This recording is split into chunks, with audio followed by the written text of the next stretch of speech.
오랫동안 견디면 이야기는 결국 해피엔딩을 맞이하는 법이니까. 그렇지?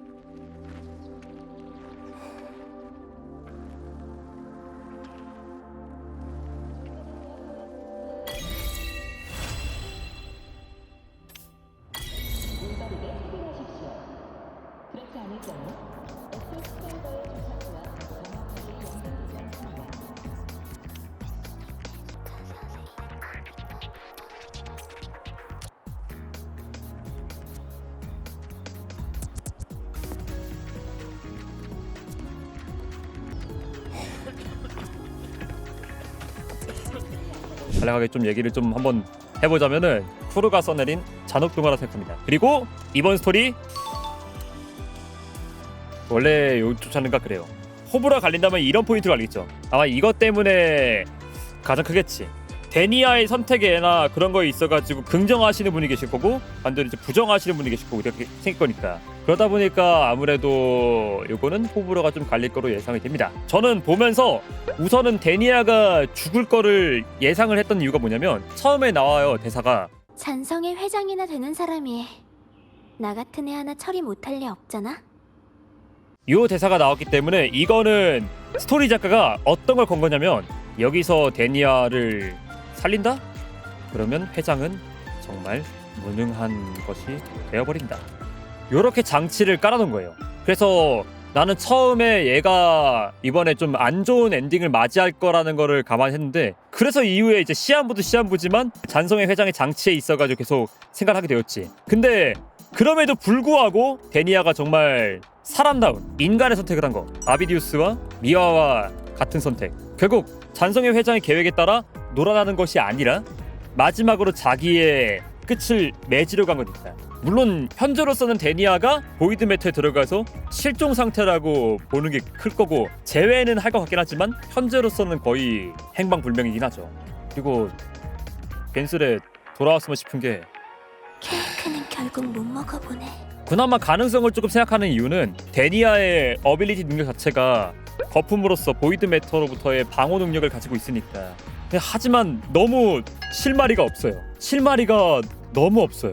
오히려 보이드 스페이스 때보다 더 없어. 보이드 스페이스 때는 적어도 입구는 알고 있었고 탑승 기기도 있지만 보스몹이 대처하기 어려워가지고 힘들었다면 이번에는 던전 입구도 못 찾아. 던전 입구를 찾아야지만은 애한테 어떻게든 가드가는 던전 입구도 못 찾고 있는 상황이라서. 근데 또 다른 거는 또 뭐냐면 여기서 어떤 게 느껴냐면은 파스칼이 떠올랐어요.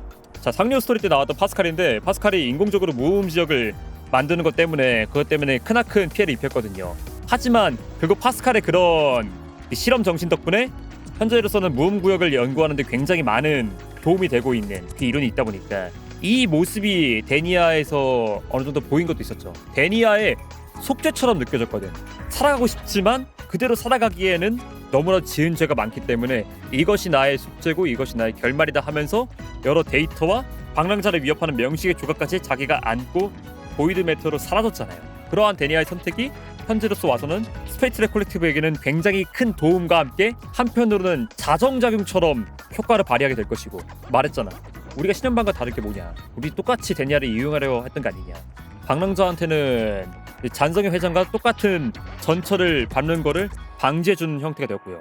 이거는 이제 외적으로 잔혹동화라고 표현했던 이유가 뭐냐면 되게 재미난 포인트였는데 데니아가 거품하고 관련되어 있었잖아. 이게 어떻게 매치가 될까 했더니 후반부에 가면 갈수록 얘가 정말 동화 속에 있는 주인공처럼 느껴지는 거야. 진짜 인어공주지만 왕자를 만나지 못한. 그래서 이러한 감정선을 되게 잘 써내렸더라고. 조금 더 빨리 만났으면 정말 다른 선택지가 있었을 수도 있긴 하겠지만 그럴 수가 없었으니까. 그래서 정말 프로게임즈가 이제는 하다하다 잔혹도가 같이 쓰는구나 라는 생각이 들더라고요. 아니 진짜 야 이 정도면은 진짜 공방 사기 아니에요 이쯤 되면은? 야 히우키 슈터도 애가 좀 정신이 조금 이상해진 것 같아요. 애가 성격이 바뀐 것 같아요. 이렇게 말하길래 뭔가 했더니 그냥 알고 보니까 그저 순수하게 학생이고 싶었던 애였잖아. 참 보면 볼수록 정말 프로게임즈가 과감한 시도를 많이 하다는 게 느껴져요. 아니 그래서 너무 이게 화가 나는 게 뭐냐면 아니 납득이 안 됐으면 차라리 납득이 안 됐으면 내가 게임사에 화를 내고 게임사에 막 욕을 하고 그럴 텐데 아니 정말 언럭키 AMS 아니에요? 이게 언럭키 에이메스를 잘 빚어놨어. 그리고 마지막에 그렇게 본인을 희생해서 사라지는 것까지. 근데 문제는 진짜 거기는 어떻게 가야 될지라는 생각 드는 것이. 그나마 큰 차이가 뭐냐면 그래도 악역이에요. 데니아도 알고 있잖아. 본인이 피해를 입히고 그랬다는 걸 알고 있다 보니까. 그래서 처음에 방랑자 또한 데니아한테 있어가지고 어느 정도 선을 긋고 계속 냉철하게 대했던 이유가 그런 부분이기도 하고. 근데 정말 진행하다가 근데 문득 그 생각이 들더라. 2단계 구세주? 뭔가 죄책감이 나한테 안겨지다. 이게 진짜 갑자기 확 안겨지다. 이게 어쩌면은 잔성이가 바라는 방일 수 있어요. 잔성이가 이렇게 해가지고 방랑자로 하여금 계속 절망을 지속적으로 주입하려고 하는 그런 생각일 수도 있기도 하지. 아 근데 진짜 생일 축하 노래가 막 들리잖아. 불금이.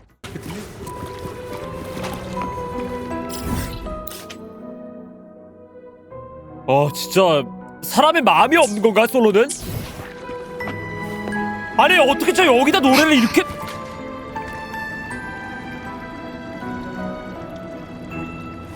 그 들린 순간에 와 내가 얘한테 생일 축하한다는 노래조차도 못 부르고 있는데 이게 내가 구세주가 맞을까? 물론 방랑자가 모든 일을 구하지 못한다는 게 맞고 방랑자 또한 그게 아니라는 걸 알고 있긴 하지만 한편으로는 뭐랄까 그 생각 확 드는 거예요. 그래서 결과적으로 이번 스토리의 의의는 이거예요. 잔성애를 향한 분노. 이번 스토리 끝나고 났을 때 정말 잔성애를 향한 분노를 꽉 모아가지고 던지는 거였으니까.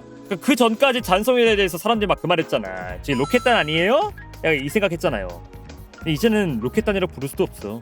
이거를 잔잔하면서도 잘 스며들게 만들었으니까. 데니아와 니보라의 관계, 아동학대하는 부모와 자식 관계였어요. 완전히 그냥 자기 뜻대로 자식을 이용해 먹으려고 하는. 야 이것조차도 동화 아니야? 신데렐라는 어려서 부모님을 잃고 나쁜 계모와 언니들과 살았다. 그래서 12시가 지났을 때 생일이 끝나고 데니아는 끝을 맞이했다.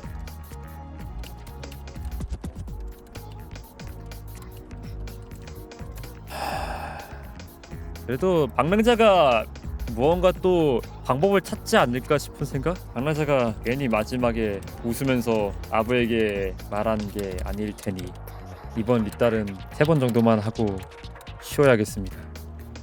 나 이거 여러 번 많이 보면 힘들 겁니다.